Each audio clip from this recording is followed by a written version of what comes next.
Des châteaux, des paysages et des animaux dans des situations jamais vues dans la série sont exposés à Berlin avant la diffusion en avril de la 8e saison. Je pensais que ça avait beaucoup de potentiel. Je l'ai lu plusieurs fois et j'ai pensé, waouh, ça va être un prélude à la série. Je connaissais les autres artistes. J'ai eu des artistes du monde entier qui ont travaillé sur la série au téléphone et je leur ai demandé s'ils étaient prêts à donner leur version visuelle du livre.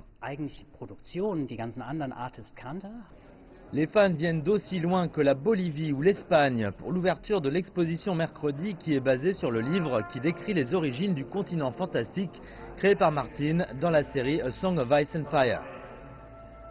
Il ne s'agit pas seulement des super batailles ou des dragons ou de l'histoire et des rebondissements, il s'agit de la richesse des personnages et de l'histoire. Ce que George R.R. Martin a fait, c'est nous redonner un univers dans lequel évoluer, pas seulement avec des mots, des images, mais aussi avec notre esprit. Une exposition comme celle-ci montre vraiment l'étendue des possibles. Les peintures, chacune composée numériquement par des dizaines d'artistes, seront exposées dans une ancienne usine de transformation électrique abandonnée dans la banlieue de Reinickendorf. La structure imposante a été construite en 1926 par l'architecte Hans-Heinrich Müller, qui tire son inspiration des forteresses médiévales.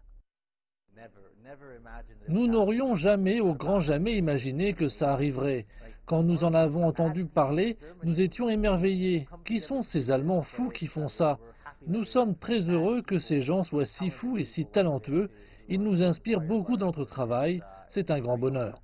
L'exposition a été montée avec une équipe de 40 artistes qui travaillent sur les décors de la série de HBO. L'exposition est gratuite et elle durera jusqu'au 29 janvier.